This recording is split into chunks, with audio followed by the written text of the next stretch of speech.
Mi novia está embarazada y quiere que nuestro bebé se llame como su ex porque es el amor de su vida. Cuando le dije que eso es una falta de respeto, me llamó irracional y lo llamó así a mis espaldas. Oh, qué historia principal. La primera vez que vi el nombre de un ex bordado en la cuna de mi hijo, todavía sin nacer, sentí que mi presión arterial hizo una mudanza sin avisarme. Valeria estaba sentada en la cama comparando tonos de azul como si el verdadero problema de esa escena fuera el color del hilo y no la tragedia romántica que tenía enfrente. Ahí fue cuando entendí que esto ya no era una discusión de pareja, era una demanda absurda contra el sentido común, y por alguna razón, yo era el acusado. Valeria y yo llevábamos 3 años juntos y, hasta hace poco, yo habría jurado que éramos una pareja funcional. De esas parejas que se coordinan sin hablar mucho, que hacen la compra el mismo día, que ya saben cómo toma café el otro y hasta pelean bonito, por decirlo de alguna manera. Yo soy bastante ordenado, bastante simple, y durante mucho tiempo pensé que ella también, solo que con mejor gusto para decorar y una capacidad sobrenatural para convertir una almohada cualquiera en un elemento visual. Nos conocimos en una cena de amigos, conectamos rápido y terminamos construyendo una rutina estable, tranquila, casi sospechosamente adulta. Por eso el embarazo me pareció la continuación natural de una historia sensata, no el inicio de una competencia espiritual entre mi futuro hijo y un tipo que le fue infiel en la preparatoria. Si miro atrás, las señales de Valeria siempre estuvieron ahí, pero venían envueltas en un empaque bonito. Ella tenía esa costumbre de discutir no para entender algo, sino para desgastarlo hasta que el otro se rindiera por cansancio, que es un método muy eficiente cuando la gente todavía te quiere lo suficiente para no mandarte a volar. Si el restaurante se equivocaba, ella no pedía una corrección, armaba un alegato.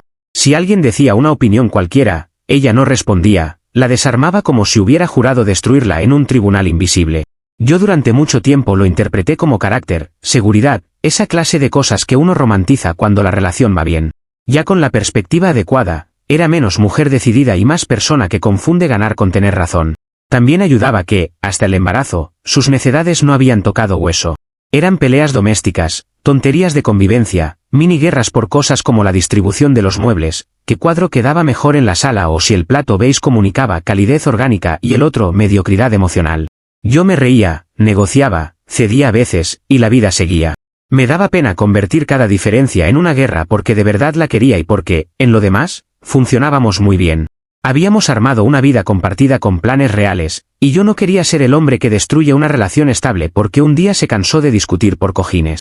Así que elegí muchas veces la paz, ese hermoso error de los hombres tranquilos. Cuando nos enteramos de que íbamos a tener un niño, al principio todo fue alegría genuina.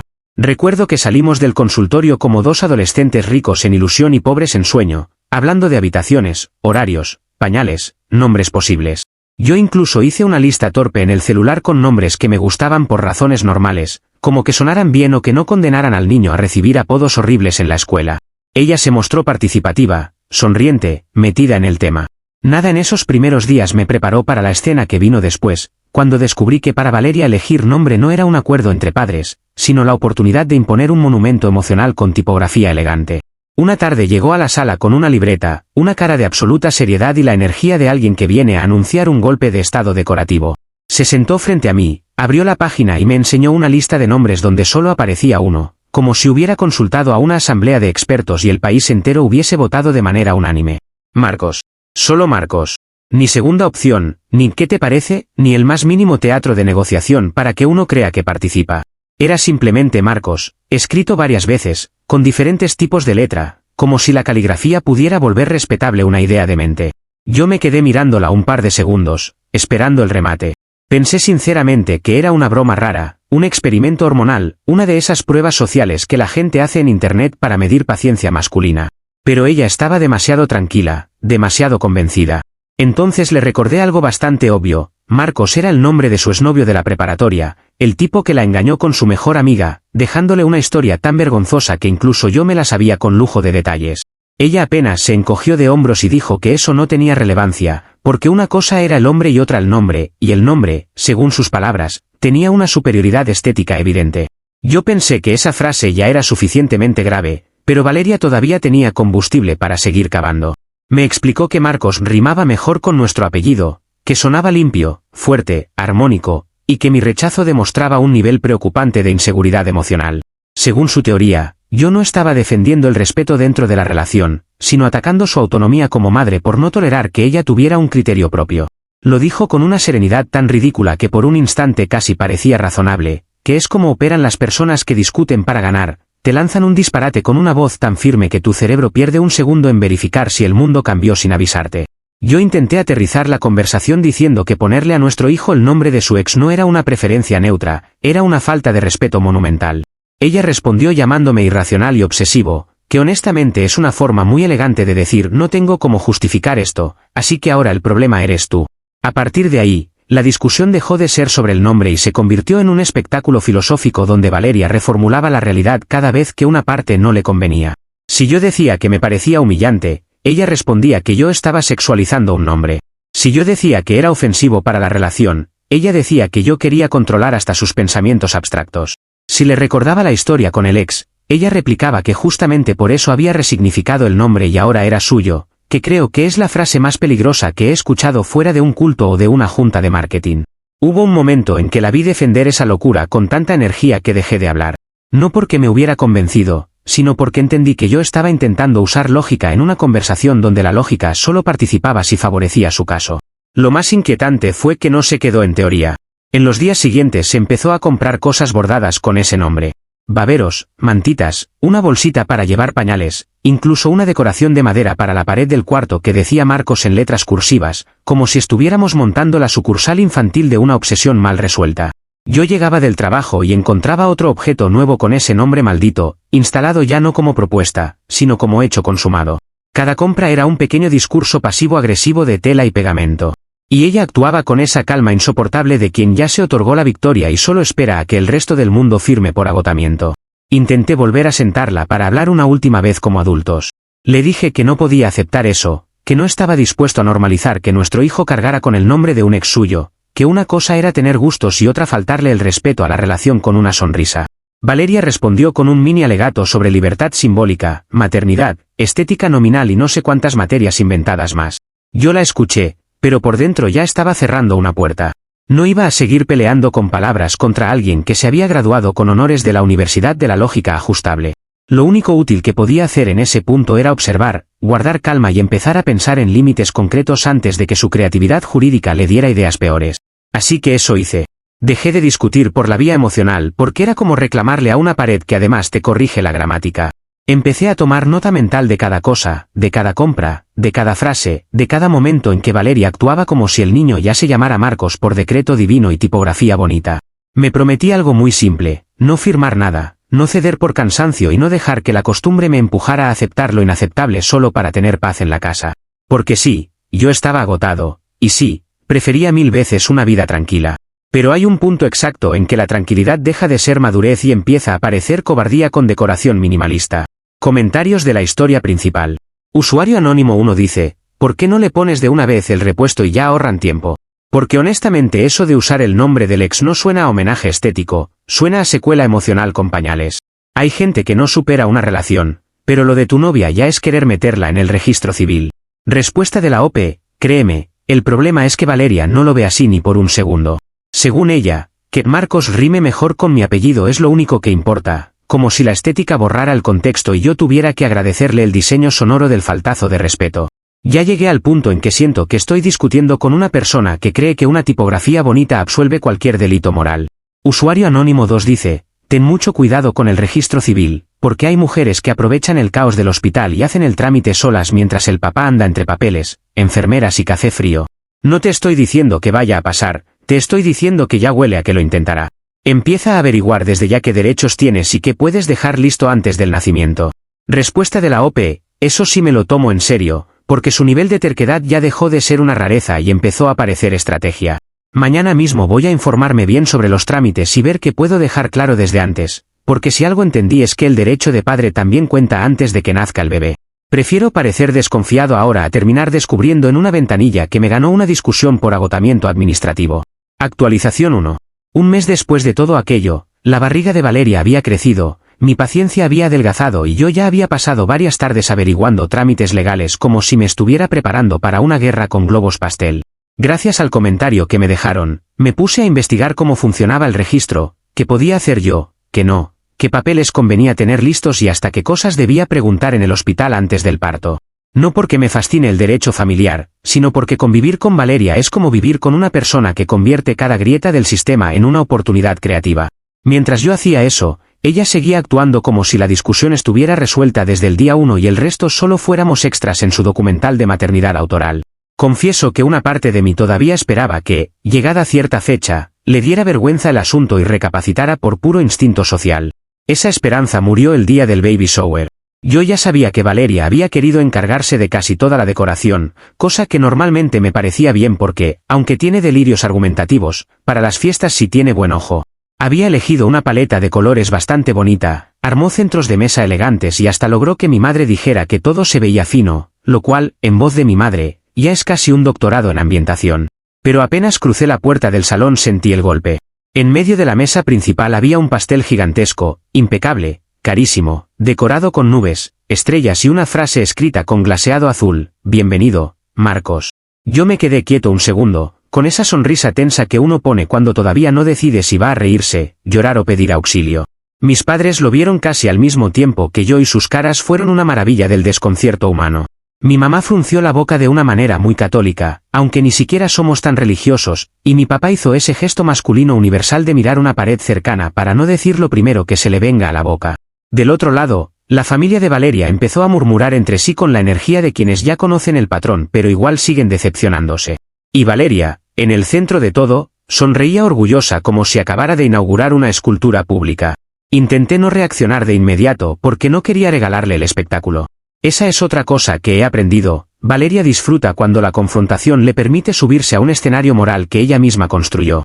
Así que respiré, fui saludando gente y me instalé en una esquina con mi vaso de refresco, observando cómo los invitados procesaban el detalle como quien intenta entender si algo fue intencional o el peor error de imprenta del año. Algunos amigos me miraban con pena, otros con esa emoción morbosa de quien sabe que algo raro está por pasar. Yo sentía que estaba asistiendo a mi propia humillación temática con servilletas a juego. La intervención vino, como era lógico, de su madre. Mi suegra se acercó a Valeria con un tono bajo, pero no lo suficiente como para que no se notara que intentaba corregir algo. No escuché cada palabra, pero sí vi claramente la cara de Valeria endurecerse y esa postura suya de mentón arriba que anuncia litigio emocional en 3, 2, 1. En cuestión de segundos alzó la voz y empezó a decir que nadie iba a invalidar su proceso creativo, que el baby shower también era una expresión de su vínculo con su hijo y que resultaba violentísimo que todo el mundo quisiera censurarla solo por tener criterio. Escuchar a una mujer de 8 meses hablar de proceso creativo respecto al nombre del ex fue una experiencia que me sacó del cuerpo por un instante. Como vio que la atención ya estaba encima, Valeria decidió dar el siguiente paso: sacar un papel doblado de su bolso como si viniera preparada para un juicio. Lo abrió con solemnidad y anunció que había redactado un acuerdo para resolver el conflicto de manera madura. A mí me bastó ver el encabezado, subrayado con marcador rosa, para saber que estábamos ante una pieza histórica de la jurisprudencia casera. Básicamente, su documento decía que ella cedía que el niño llevara mi apellido como principal a cambio de que el nombre fuera Marcos, y lo presentaba como un pacto equilibrado entre derechos parentales. Lo decía con tal seguridad que varios invitados se quedaron callados, no porque tuviera sentido, sino porque cuando una persona se humilla sola con tanta convicción, el público necesita un segundo para reorganizarse.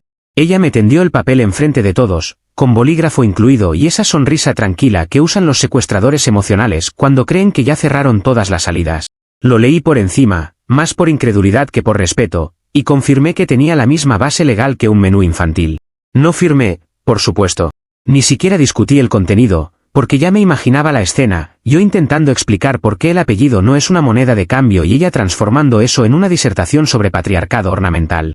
En lugar de eso, le devolví el papel, le sonreí con una calma que me salió de puro cansancio y me fui a repartir servilletas como si ese fuera mi destino en la vida.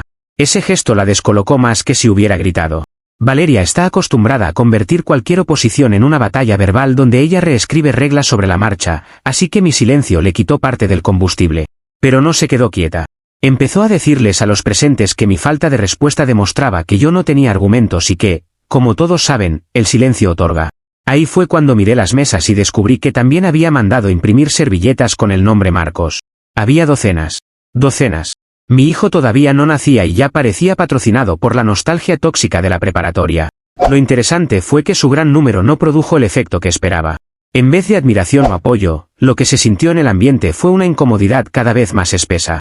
Nadie la confrontó de frente porque la gente prefiere conservar la paz cuando hay embarazadas, ancianos o pasteles caros de por medio, pero las caras hablaban solas. Un primo suyo se atragantó de la risa cuando vio el contrato, una tía mía fingió revisar el celular para ocultar la expresión, y hasta una amiga de Valeria se fue antes del juego de adivinar el tamaño de la panza. La fiesta siguió, claro, porque los eventos sociales tienen esa cualidad siniestra de arrastrarse hasta el final aunque ya estén espiritualmente muertos. Yo me dediqué a mantener la compostura por una razón muy concreta, cada minuto de ese show me confirmaba que había hecho bien en informarme antes sobre trámites y límites. Ya no estaba viendo una simple pataleta hormonal o una broma pasada de tono. Estaba viendo a una mujer decidida a convertir su capricho en hecho consumado usando decoración, presión social y documentos inventados con Comic Sans emocional. Así que seguí sonriendo, ayudé a los meseros, guardé un par de cosas importantes y esperé a que la función terminara sola. A veces el mejor contraataque no es interrumpir el ridículo, sino darle espacio suficiente para que se exhiba completo. Al final de la fiesta, cuando la mayoría ya se iba, el ambiente estaba raro. Su familia salió murmurando entre dientes, mi madre me abrazó demasiado fuerte y mi padre me dio una palmada que en lenguaje de papá significa, hijo, ¿qué infierno tan específico te tocó? Valeria, en cambio, seguía creyéndose victoriosa. Dijo en voz alta que, aunque algunos no lo aceptaran, ya todo el mundo se había acostumbrado al nombre y que las resistencias siempre aparecen antes del cambio. Parecía una candidata derrotada celebrando encuestas inventadas. Yo la miré, asentí apenas y pensé que una persona puede perder completamente el contacto con la realidad siempre que tenga el tono correcto y suficientes adornos a juego. Ya en el estacionamiento pasó algo que me confirmó que no estaba exagerando. Mi suegro se me acercó cuando Valeria estaba distraída guardando regalos en el maletero. No es un hombre muy expresivo, de esos que parecen haber sido criados para hablar solo cuando hay que arreglar un motor o firmar algo importante. Me puso una mano en el hombro, suspiró y me pidió perdón. No elaboró demasiado, pero tampoco hacía falta. Esa clase de disculpa solo la da alguien que ha visto la película completa varias veces y sabe perfectamente que hoy solo presenció otra secuela. Yo le dije que no se preocupara, pero salí de ahí con la sensación de que el verdadero baby shower había sido una fiesta sorpresa para mi pérdida total de inocencia. Comentarios de la actualización 1. Usuario anónimo 1 dice, si su propia familia no la apoyó ni en su gran presentación del pastel, entonces eso no es un mal día, es historial clínico de necedad con testigos. La gente que conoce a una persona de verdad distingue perfecto entre una rareza puntual y un patrón con temporadas. Lo de tu suegra intentando frenarla y el resto saliendo murmurando me suena a que todos ya han vivido esta novela antes. Respuesta de la OP, sí, eso me quedó clarísimo después de la fiesta. En el estacionamiento, mi suegro me pidió perdón sin que yo le dijera nada, y esa no es la clase de gesto que hace alguien sorprendido, la hace alguien que reconoce una conducta vieja con vestido nuevo. Honestamente, creo que varios ya sabían que Valeria era capaz de esto, solo que quizá no imaginaron que el campo de batalla iba a ser el nombre de su nieto. Usuario anónimo 2 dice, ese contrato casero tiene la misma validez que un billete del Monopoly firmado por Barbie. Me encanta que tu novia haya creído que podía intercambiar el apellido del niño como si estuviera negociando un terreno o una promo de supermercado. Guarda esa joya, porque cuando tu hijo sea grande no te va a creer que su mamá intentó resolver un delirio con papelería creativa. Respuesta de la OP, ¿lo guardé? Claro que lo guardé. Ya no sé si como prueba, como recuerdo o como material de comedia negra para algún futuro muy lejano, pero ese documento merece una funda plástica y un marco. Si un día mi hijo pregunta por qué yo a veces miro al vacío antes de responder, probablemente le enseñe esa hoja y le diga, aquí empezó tu educación cívica. Actualización 2. Otro mes más tarde, yo ya vivía con la desagradable habilidad de detectar problemas apenas escuchaba a Valeria decir la frase, se me ocurrió algo. Después del baby shower, la casa había quedado llena de regalos, cajas, adornos y una tensión bastante elegante por fuera pero muy rancia por dentro. Yo seguí con mis averiguaciones legales, ordené documentos, pregunté en el hospital qué procesos requerían presencia de ambos padres y, por si acaso, empecé a separar con más cuidado todo lo relacionado con dinero. No era paranoia, era convivencia avanzada. Porque cuando una persona te enseña que puede convertir un pastel en propaganda ideológica, lo sensato ya no es confiar, sino aprender a poner llave. La idea nueva de Valeria, según descubrí un sábado por la mañana, era hacer una sesión de fotos prenatal temática de Marcos. Yo escuché esa frase desde la cocina mientras me preparaba café y juro que me quedé quieto con la cuchara en la mano como si mi cuerpo necesitara confirmar que el idioma seguía funcionando igual. Ella apareció con el celular lleno de referencias visuales, poses, accesorios y una emoción que uno esperaría ver en alguien que está organizando algo tierno, no en una mujer embarazada diseñando un homenaje estético al nombre de su ex. Me enseñó fotos de bebés con uniformes diminutos, guantes, pelotas y decoraciones deportivas. Su argumento, dicho con total seriedad, fue que el nombre evoca un estilo de vida. El problema es que ese estilo de vida tenía costo, y no precisamente bajo.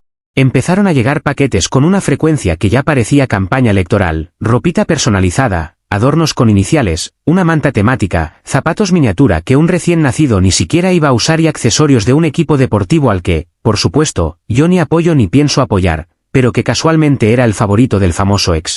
Cuando pregunté cuánto estaba gastando, Valeria me contestó primero con evasivas poéticas y luego con una cifra que me hizo revisar si seguía de pie. Parte de ese dinero salía del fondo que habíamos separado para el hospital, medicamentos, cosas urgentes de posparto y todo eso que normalmente uno prioriza cuando está a punto de traer un hijo al mundo. Según ella, yo estaba viendo números y no visión. Ahí sí tuve que marcar límite de verdad. No en tono teatral, no con gritos, no con discurso largo. Simplemente me senté, revisé las cuentas y abrí una separada donde moví el dinero destinado al hospital y los gastos realmente importantes. También cambié contraseñas, actualicé accesos y dejé todo lo más ordenado posible, porque ya había entendido que improvisar cerca de Valeria es como dejar la puerta abierta durante una tormenta de polvo. No lo hice para castigarla ni para humillarla. Lo hice porque una cosa es querer evitar peleas y otra muy distinta financiar con cara de idiota una sesión fotográfica dedicada a una idea que me parece una falta de respeto ambulante. Cuando se dio cuenta de que ya no podía tocar ese dinero, entró en una cólera impresionante. No una tristeza, no una conversación difícil, no un podemos hablarlo. Cole. Me acusó de traicionarla, de faltarle a la confianza, de infantilizarla financieramente, y en un giro que todavía me parece una tesis de posgrado en disparate, dijo que mi decisión constituía una forma de violencia semántica. Le pedí, sinceramente curioso, que me explicara qué significaba eso. Valeria entonces empezó una exposición de casi 3 horas donde mezcló lenguaje emocional, conceptos legales inventados, frases de redes sociales y una seguridad tan insolente que por momentos parecía estar citando doctrina internacional en vez de acomodar sílabas como le convenía. Su teoría, resumida en castellano funcional, era que al negarme a financiar su proyecto yo no solo estaba bloqueando un gasto, sino negando el significado profundo que ella había construido alrededor del nombre. Es decir, no le cerré la llave al capricho, le ataqué el universo simbólico, la narrativa maternal, el tejido conceptual de su experiencia. Esa fue más o menos la idea. Yo la escuchaba con la misma cara con la que uno escucha a alguien afirmar que el WIFI tiene horóscopo. Intenté volver a la realidad varias veces, recordándole que el fondo del hospital no era para decorar obsesiones ni para comprar utilería emocional de un equipo que ni pintaba en nuestra vida. Pero Valeria no estaba discutiendo para entender. Estaba litigando para no perder. En algún punto sacó otra vez el tema del acuerdo del baby shower. Lo mencionó como si realmente existiera, como si yo lo hubiera firmado y autenticado ante notario mientras repartía servilletas con el nombre equivocado. Decía que yo no podía desconocer un pacto tácito frente a testigos, porque mi silencio, mi postura corporal y hasta mi falta de intervención suficiente constituían formas de aceptación. Yo la miré en silencio unos segundos porque me dio vergüenza ajena por ambos. No por ella, porque claramente se siente brillante haciendo estas cosas, sino por mí, por estar en mi propia sala escuchando a una mujer adulta argumentar que una fiesta con pastel generó un marco contractual vinculante. Hay momentos en la vida donde el amor deja de sonar épico y empieza a parecer un error administrativo. Lo más irritante no fue ni siquiera el contenido, sino el tono. Valeria empezó a llamarme en Mateo de una manera muy particular, como si yo fuera un perro que se comió un cojín o un alumno decepcionante al que hay que corregirle la conducta. No era mi nombre dicho normal. Era mi nombre convertido en regaño. Cada vez que lo pronunciaba así, alargando apenas la segunda sílaba, me daban ganas de responderle con una factura y una definición real de semántica. Pero me contuve. Porque cuando alguien está tan desesperado por sostener un absurdo, cualquier reacción emocional se vuelve material reciclable para su siguiente argumento. Yo me mantuve firme por una razón muy simple: el dinero del hospital no iba a terminar convertido en una escenografía ridícula para alimentar el ego de una persona que ya no distingue entre maternidad y performance. Le dije con calma que mi límite económico era sagrado, que no iba a seguir financiando nada relacionado con el nombre Marcos y que, cuando naciera el bebé, la realidad legal le iba a dar un golpe que ni sus conceptos inventados iban a poder amortiguar.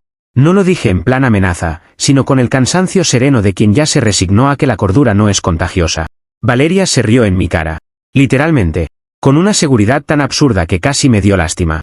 Después de reírse, declaró que ella ya había ganado el juicio moral. Así, con esas palabras. No el legal, no el práctico, no el familiar, no el económico. El moral. Como si existiera un tribunal místico donde una mujer obtiene la razón por insistencia estética y yo quedo condenado por no querer que mi hijo parezca tributo a un ex infiel. La frase habría sido graciosísima si no estuviera unida a mi vida real. Y sin embargo, también tuvo un efecto útil, terminó de convencerme de que ya no se trataba de convencerla de nada. Yo solo tenía que proteger lo que pudiera proteger y esperar a que su propia lógica, que cada vez necesitaba más vueltas para sostenerse, terminara tropezándose sola. Así que reforcé todo. Cambié más contraseñas, organicé mis cuentas, separé comprobantes, dejé copias de documentos importantes donde debía y me propuse no volver a discutir con ella en círculos. No porque me hubiera rendido, sino porque empecé a entender que con Valeria las discusiones ya no producen claridad, producen combustible. Su terquedad necesitaba oposición para sentirse viva, como esas fogatas que uno alimenta sin querer cada vez que intenta apagarlas a manotazos. Y yo ya estaba demasiado cansado para seguir siendo leña. Lo triste, si acaso, fue notar que incluso su entorno comenzaba a tratarla con pinzas.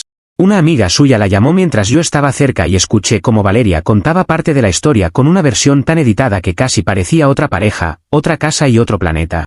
La amiga hizo varias pausas largas, de esas que en una conversación equivalen a levantar una ceja, y terminó diciéndole algo como que tal vez estaba llevando demasiado lejos el concepto. Valeria colgó molesta, me miró como si yo hubiera manipulado telepáticamente la llamada y dijo que nadie entiende a las mujeres que piensan distinto. Yo no contesté. A veces la realidad hace un mejor trabajo sola, y mi papel en ese punto ya era más de testigo cansado que de participante activo. Comentarios de la actualización 2. Usuario anónimo 1 dice, hiciste bien en cerrar el acceso al dinero. Mi ex empezó igual, primero con solo una cosita, luego con es para nosotros y cuando quise reaccionar ya estaba pagando hasta deudas que no eran mías. Con gente así, poner límites financieros no es frialdad, es supervivencia con contraseña. Respuesta de la OP, por eso lo hice, exactamente. Ya cambié todas mis contraseñas, moví el dinero importante y dejé todo lo del hospital fuera de su alcance porque no pienso descubrir demasiado tarde que la prudencia era falta de apoyo, según su diccionario casero. Prefiero quedar como desconfiado ahora que como patrocinador oficial del caos después. Usuario anónimo 2 dice, lo de violencia semántica me hizo reír más de lo que debería. O sea, ya entramos en la etapa donde no estar de acuerdo con un nombre ridículo constituye una nueva rama de la lingüística criminal. Tu novia no está discutiendo contigo, está redactando un idioma entero para no perder nunca.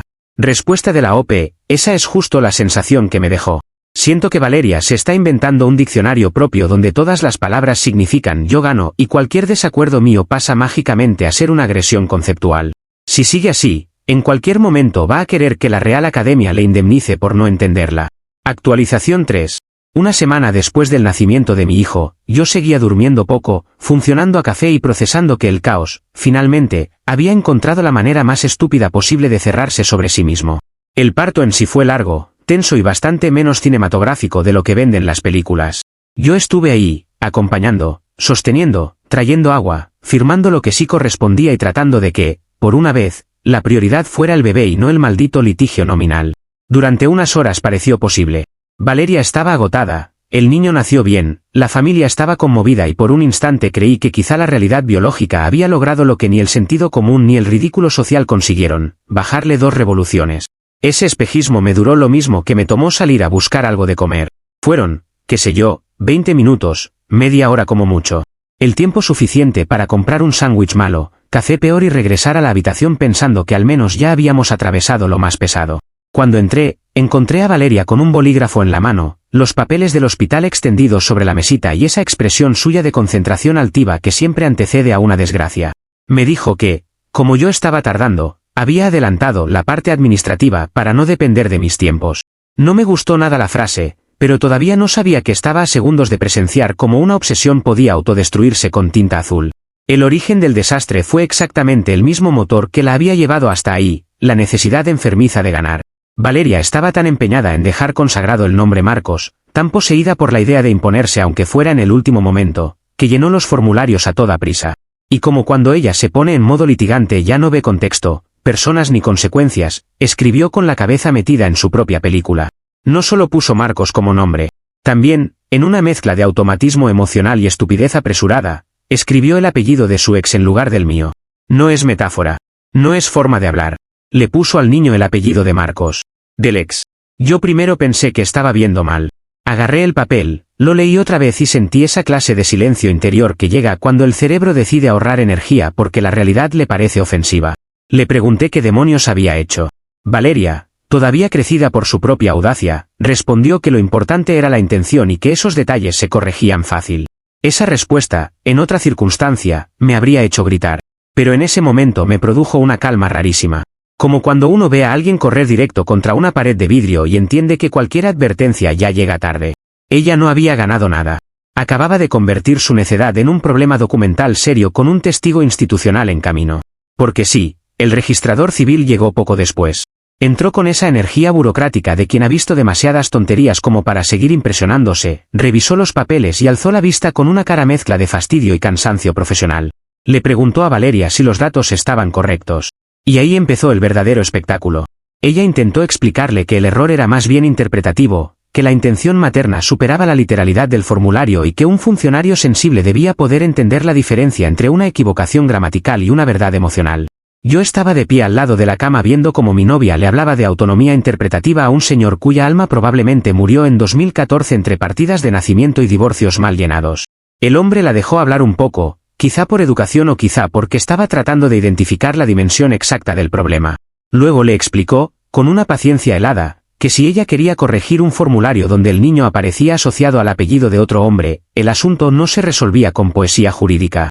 Tendría que reconocer formalmente el error dentro de un proceso, aclarar la filiación, y dependiendo del punto en que quedara asentado, incluso exponerse a una revisión judicial o a gastos legales importantes. Dicho en palabras normales, para arreglar su victoria, Valeria iba a tener que admitir ante gente real que había puesto a nuestro hijo legalmente vinculado a un extraño. La vi palidecer por primera vez en meses. Y no te voy a mentir, fue terapéutico. Pero el universo todavía guardaba una última patada. Porque en su infinita necesidad de marcar territorio, Valeria había subido una foto a Instagram poco después del parto. No una foto discreta ni tierna ni prudente. No. Había etiquetado al verdadero Marcos en una historia que decía algo como "ya nació tu tocayo", probablemente esperando que el gesto funcionara como una especie de guiño estético al destino, o alguna otra tontería que solo existe en su mente. El problema es que Marcos, según yo ya sabía por historias pasadas, no es precisamente un monumento al equilibrio. Es de esos hombres que siempre parecen estar a un mensaje de distancia del próximo problema. Así que apareció. En el hospital. En persona. Entró a la planta con una cara entre alarmada y ofendida, preguntando por Valeria y hablando demasiado alto para un lugar donde normalmente la gente susurra. Yo lo reconocí por fotos viejas y por la energía caótica de quien claramente pensó que lo estaban metiendo en un tema de paternidad o, como mínimo, en un escándalo que podía terminar costándole plata. Cuando vio a Valeria, le preguntó delante de media familia qué demonios significaba etiquetarlo de esa manera y por qué el niño tenía su apellido en unos papeles. Ese fue el momento exacto en que todo el castillo argumentativo de Valeria se desplomó sin dignidad, sin música de fondo y con testigos. Mi madre se quedó inmóvil. Mi suegra se tapó la cara. El registrador miró al techo como quien renegocia su fe. Y Valeria, que llevaba meses hablándome de intenciones superiores, procesos creativos y juicios morales, empezó a llorar porque de pronto ya no estaba peleando conmigo, sino con las consecuencias directas de su propia obsesión. Marcos dejó clarísimo, bastante nervioso, que él no tenía nada que ver con ese niño y que no pensaba permitir que lo vincularan ni de broma. Hasta soltó algo sobre hablar con un abogado si seguían usándolo para sus locuras, lo cual, viniendo de ese hombre, fue probablemente la frase más sensata de su vida. La escena era tan absurda que por un segundo me sentí espectador de una obra experimental financiada con malas decisiones. Después de eso, ya no hubo mucho que discutir. No porque Valeria entendiera al fin, sino porque la realidad le había puesto la cara contra una mesa y firmado el acta. La corrección legal tomó tiempo, dinero y una cantidad humillante de explicaciones que ella tuvo que dar sin poder esconderse detrás de frases como violencia semántica. Yo no monté un show, no la insulté, no necesité vengarme. Hice lo que llevaba meses diciendo que iba a hacer, me mantuve firme y dejé que la causalidad trabajara. Un mes después, con todo corregido por la vía correspondiente y a un costo que salió de su bolsillo, pude registrar a mi hijo con el nombre que yo había querido desde el principio. Un nombre normal. Un nombre limpio. Un nombre que no venía con exnovio incluido. Ahora mismo, si te preguntas cómo quedó todo, te diría que Valeria perdió algo más que una discusión. Perdió credibilidad frente a su familia, quedó como una irresponsable frente a funcionarios que no estaban para sus performances y logró que el mismísimo Marcos la bloqueara de todos lados por miedo a que lo metiera en otro episodio de telenovela registral. En casa, su opinión sobre marcas de pañal, ropa o compras delicadas ya no pesa como antes, no por castigo, sino porque objetivamente demostró que no sabe diferenciar entre una preferencia y una bomba administrativa. Y yo, la verdad, siento una satisfacción bastante tranquila. Porque al final no tuve que derrotarla.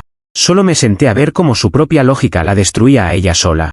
Comentarios de la actualización 3. Usuario anónimo 1 dice, la necia se cavó su propia tumba con una pluma, y eso me parece un cierre poético de primer nivel. Llevaba meses queriendo imponer una fantasía a puro discurso y terminó metiendo Alex hasta en el apellido por andar jugando a ganar en vez de pensar. No fue karma místico, fue pura causalidad con tinta azul. Respuesta de la OP, así lo veo yo también. Yo no tuve que hacer una gran jugada, ni tenderle una trampa, ni ponerme creativo, solo me senté lo suficiente para que su propia lógica corriera sola hasta el barranco. Después de tantos meses escuchándola torcer la realidad, fue bastante satisfactorio ver que la realidad, al final, no negocia. Usuario anónimo 2 dice, necesito saber qué cara puso el ex cuando vio al bebé y entendió que lo habían arrastrado a ese circo por una etiquetada ridícula. Porque me lo imagino entrando con complejo de protagonista y saliendo con miedo real a una pensión fantasma. Dime por favor que al menos alcanzó a notar que ese niño no se parecía en nada a él. Respuesta de la OP, la cara que puso fue una mezcla maravillosa entre susto, confusión y ganas de desaparecer por combustión espontánea.